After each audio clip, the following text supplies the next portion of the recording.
Welcome back to Gold Derby. I'm Christopher Rosen. I'm so pleased to be joined by Dan Sudick, Geoffrey Baumann, and Michael Ralla, the visual effects team behind Black Panther, Wakanda Forever. We were just chatting here before getting started. Hopefully this will be a lot of fun. Jeff and Dan, you have worked on many Marvel movies. Dan, especially, can you talk, I guess, start there? Like, where'd you start in your conversations about Wakanda Forever and Black Panther here?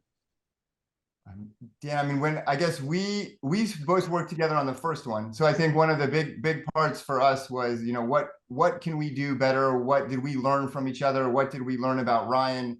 And how can we make the process be as efficient as possible? I think is kind of how we started it off, and then just tried to break it down one bite at a time.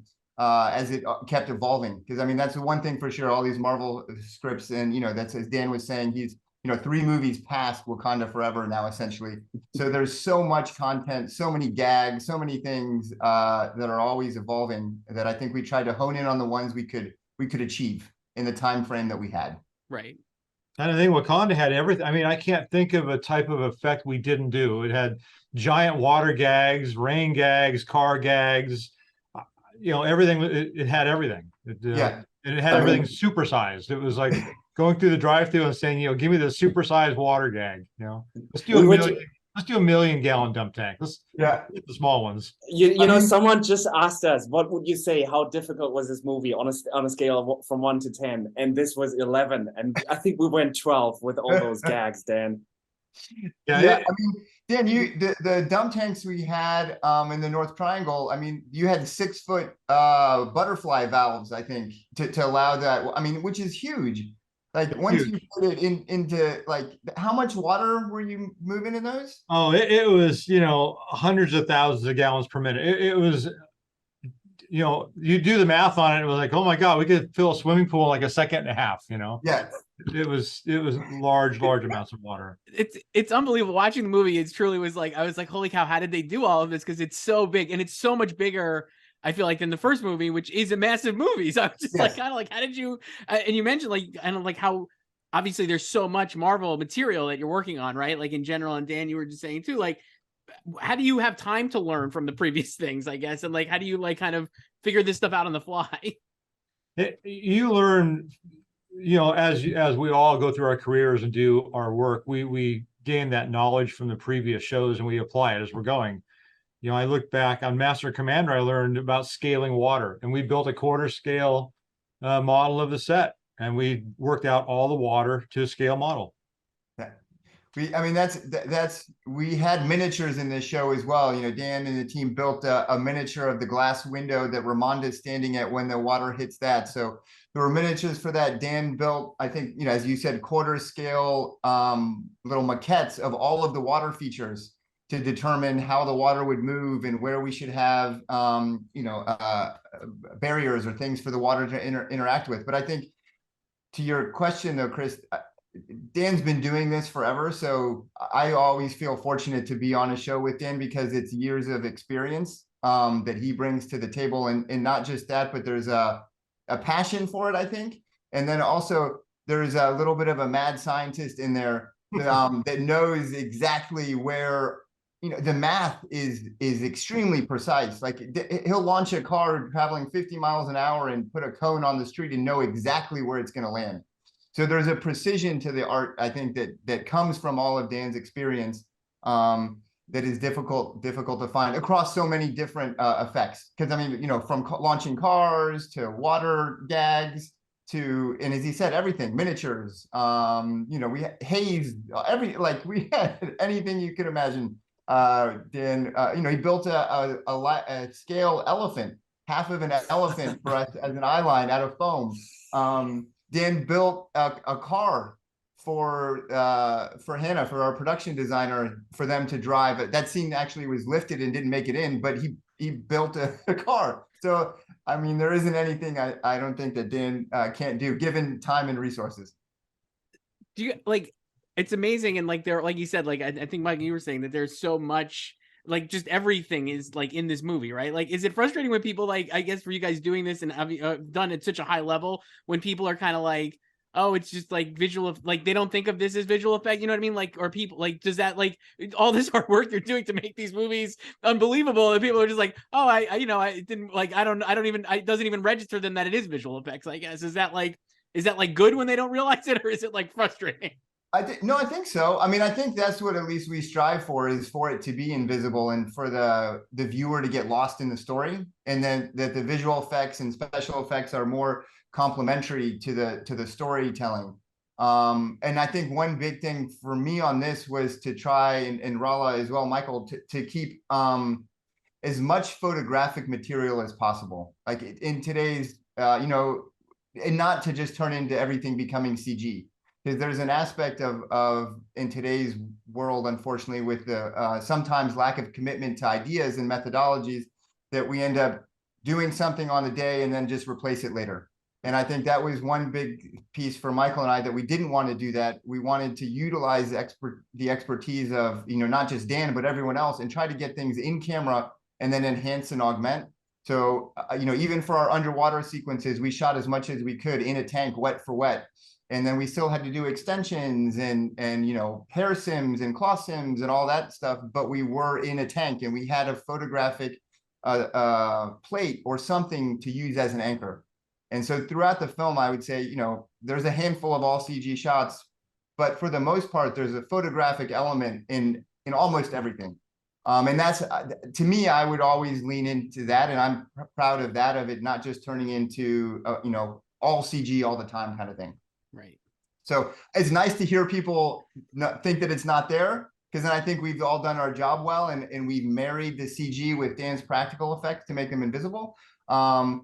But I think, you know, there's it can go both ways, I guess. Right.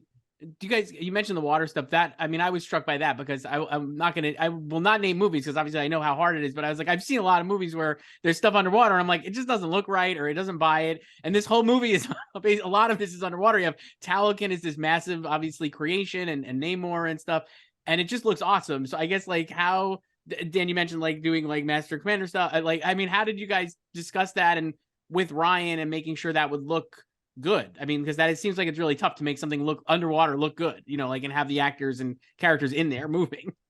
I think hey, just to quickly jump in, I think that one little thing that is worth mentioning here is, how do you make underwater look good? Well, you get wet. You know, Ryan learned how to swim. That's true. Like that, I think that's the key component to this. Like he knew that he had to learn how to swim, and he directed from within the pool. And you know, the same for Jeff, directed 30 Days Underwater, and it was really 30 days underwater. Like, he was there in the pool. So how do you make an underwater film look good? Well, you get in the water. And I think that was like a key ingredient in trying to make this successful. Yeah. And I think then relying on experience, you know, like Dan mentioned, Master and Commander. So he has water experience. So there's a number of pitfalls, and there's a number of different methodologies or plans as far as how you deal with water. How do you keep the water clean? How do you filter it? So, you know, there was, we had to bring in kind of a water team, essentially, to kind of help manage that aspect, because as Dan said, he had every other gag under the, you know, moon here that we were dealing with. So we kind of had to separate that out into its own unit in department, essentially. And it's really a lot of work to keep it all practical, because the easiest thing to do is just say, oh, we don't have time, go visual effects. But, you know, to really fight and to challenge yourself to get it done, get it built, and get it to set so that you do have something to shoot, and not so much take the easy way out. You know what I mean? 100%, yes. I mean, like, how do you make a city being flooded look good? Well, you flood the city. I remember the day of the test when Dan's guys told me, well, you can't stand there. We're like, why? Oh, because you're not only gonna get wet, but you will actually end up way down the line or way down the street if you would really stand where you are right now. So, and that was impressive, just seeing those millions of gallons going down the street. Holy cow. I mean, the crazy thing too, that we didn't really utilize, I don't think, Dan, was the fact that I think you could have an endless flow of water as well. Like, he built the dump tanks in a way that you could have a flowing river, essentially. indefinitely because of the size of the tanks and the pumps that Dan had built to circulate the water back to the other end. So there were a number of things we didn't even touch upon, I don't think, Dan. Yeah, it could have been almost like an amusement park ride where it was a flow of water rushing down the street, you know. We used quite a bit of it, but it had more potential, and it just it looked great as it was, and I think everybody was like, okay, that's what I want. Like, Yeah. Oh yeah. I remember that phone call the day after where Dan was like, "Can you imagine they didn't want to do it again?" And we were like, "Yeah, I went all the way to 11." And he was like, "No, that was a 5." Yeah. That's amazing. Yeah. But I think that's, as you said, Ralla, like in that kind of echoes, you know, you get it, you get wet, you get in the tank. Like we tried to do as much as we could for real. And I think, you know, the three of us, you know, Dan, Michael, and I just kind of held hands as best we could and committed to ideas on our own. Because at a certain point, I think especially for Dan, I think Michael and I have obviously the fix it and post aspect comes in. But for Dan, if he isn't given the time or direction to execute something, then we'll show up on the day and we won't have anything. So I think sometimes, you know, we did have to take leaps of faith a little bit. And that's where I think the relationship that Dan and I have had working on other films together allowed us to just kind of hold hands together and take the jump, and then knowing that we would figure it out later. But at least we wouldn't show up empty-handed to the dinner, you know. So there's a lot of stuff. Getting the information early from Jeff, getting the previews early, and getting the sneak peeks, and saying, okay, well, it looks like we're going to need something for this, and something for this, and something for this. Let's start on it, and then we'll see if we have to change it or if it lives. And we're like, and I think that comes there's a tremendous amount of collaboration, I think, on this film. And I think that that allowed a lot of the things we did to be successful, because as Dan was saying, we would talk about ideas, and I didn't necessarily want to pitch something to Ryan if that was potentially a practical effect or gag if we weren't sure it could work. So the ability to be able to have upfront, frank conversations with Dan and figure out what he could do and where could we help, or, you know, I can do the first half, you do the second half, or whatever it was great. So that when then Dan pitched something, he and I already kind of knew what it was. And that dynamic, I think, rippled across multiple departments, you know, through props, through, you know, stunts, all of those things where you know, Dan assisted in many of those other departments, far more than I'm sure he wanted to many times, because everybody else just threw their hands up, and Dan just he's a problem solver. So it was funny because I think that you guys would be my first call in the morning and my last call at night. I'd say the one person that is not in this group that was probably key to all of this collaboration was Nicole Rowley, our visual effects producer, who was phenomenal at just maintaining dialogue between all of us, because Dan would get pulled in one direction, I'd be somewhere, Ralla would be shooting in Boston, and you know, Nicole would also be all over, but she managed and found a way, I don't know how, to make sure that we were all still communicating, that we were getting information from art department or from props that maybe we missed, or she heard something and called Dan. So I think she was really instrumental in us being successful, and the whole film actually, you know, being completed on time. Yes. She was definitely on speed dial. Yeah. Do you guys, so you Dan and Jeff, you guys worked together on the first one, like you said, with Ryan. I mean, how does that relationship work? Like, how does that relationship work basically? And how much time do you have with him? Like you were saying, like kind of like making sure you're getting, you know, the right stuff in front of him, and like how does that work with the filmmakers? And I guess in general with Ryan, and then like you worked with a lot of these other Marvel filmmakers, like I'm sure every director is different. So how do you kind of do you just kind of have to know the director to figure out how you want to message things, or how does that work? I mean, for me, this show is difficult in the sense that Ryan was also the writer or co-writer with Joe Robert Cole. So a lot of his time in prep, where Dan and I would maybe be having meetings with Ryan, he was still writing. And since Chad unfortunately passed early on, there was still a lot of writing that was going on while we were in pre-production. So I think that's where it kind of came down to Dan and I talking amongst ourselves to come up with ideas that could work. And I think the fact that we both had a relationship with Ryan in the first one, we knew what he was going to ask for on the day for the most part, even if he didn't quite know it yet. We obviously still want to get it, things in front of him to make sure we're going down the right path. But it was just trying to get, meetings scheduled with the AD that hopefully, didn't get canceled. And then if they did, it's as Dan said, we would try to just communicate amongst ourselves, or I would try to catch Ryan going from one meeting to another, because there were meetings and you just try to, slide your questions in as best you could, maybe narrow it down to the few key hero points. But as you said, every filmmaker is a little different. But Ryan's extremely, collaborative and wants to be involved in everything, which is a good and a bad thing in a way. Like he wants to understand absolutely everything, which is, as I said, can be great, but can also sometimes take longer than certain things should. I don't know, Dan, would you kind of agree? It was kind of a I do. And you've always got the previs from visual effects as the baseline, right? So yeah. The previs is there, the previs is approved, everybody's seen that. Now it's just deciding, we know that's the movie, how are we going to get that in there? What's going to be visual effects, what's going to be practical, how are we going to blend those things together? And so as long as we had a plan that we could present to them that made sense. Yeah. Right. And one thing I want to ask you, not to go too, obviously, like you're talking, you have all these amazing things in the movie, but I want to ask you a little about Namor and his flying, the winged feet, which is such a recognizable thing from the comic. And I was, again, like, how are they going to do this and not make it look so cheesy? And it looks awesome in the movie. So I guess, like, how did you guys, how did you do that? And how does it not look like, cheesy? That was the other. So there were two main parts early on in the film from a visual effects standpoint that we knew we needed to try to figure out was underwater. How do we make the underwater look underwater and stay true to the characteristics of water? Mm-hmm. And the other one was Namor flying. How do we do a flying character that looks different than any of the other characters we've seen flying before? And also, how do we not make it look silly because he's got ankles on his wings? So that was one big challenge, and Ryan was kind of really adamant, as was Nate Moore, about finding a different flying style. And so Ryan was a college athlete, an athlete his whole life. So he's very comprehensive of athletes and how they move.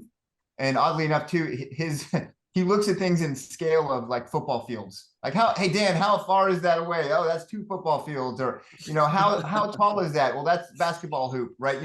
So it's interesting. Ryan, you can really talk to him about stuff in scale of sports. So we leaned into like running backs as far as how they kind of keep their body, arms in, legs pumping, kind of spin moves. We looked at triple jumps, so a lot of track and field, how people in track and field move. We looked a little bit into kind of like ice skating, but shifted a little bit away from that and stayed more kind of in, like, I would say basketball, like trampolining, actually, like moments of like, 0G, when that kind of thing. Mm-hmm. And then worked with ILM early on to develop kind of flying styles. So just made up, 6 or 7 generic shots and just kind of kept reworking those with picture-in-picture reference of football players, basketball players, until we kind of found something that Ryan responded positively to. And then we just leaned into that and just kind of kept pushing in that direction. That's actually a really important aspect. Everything on this film had some sort of a reference, like similar to like what Jeff said earlier, that there was a photographic base for pretty much every shot. We were trying to find a motion reference that we could present to Ryan and that we could cobble together with other things. We never started with just an empty canvas where we're like, okay, let's make some shit up. No, that was not the movie. Like we were trying to like ground everything based on like real movement or real in camera action, and that went all the way throughout the entire movie, from the conceptualization of Neymar's movement all the way to like, hey, what does a specific effect look like in camera? We went back to action movies from the 90s where everything was still in camera, and so there was so much research and so much reference finding on this film. It made it really interesting. And we found so many other things along the way. Well, I think, and Chris, you said something, and Dan, you mentioned it as well, as far as there's a point now often with line producers where it's easier to just do it in post. right? Because some of these things take time and money and they're hard. But to me, that isn't a reason to not do something. Just because it's hard doesn't mean we should do it if it creates the best image at the end of the day. And so I think one of the things that was special on this film was the commitment of all of the heads of department, of people involved, and their desire to do things practically and to try to do as much as we could practically, and then help at the end, have visual effects pick up the pieces that we couldn't achieve or blend the seams, as it were, but always having something that we could rely on that was real, Right. you know, to go back to that.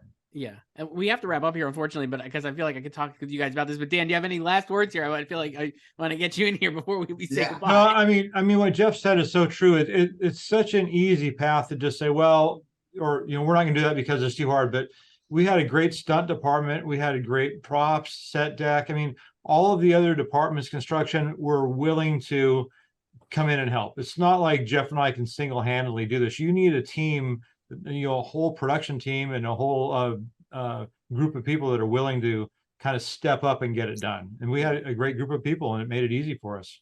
Yeah, I mean, I think, you know, and I would say it translates as a viewer. I was like blown away. I think this one is really great, and you could tell hearing you guys talk about it. I'm not surprised you're so passionate about it because it's up on screen right there. You can see it.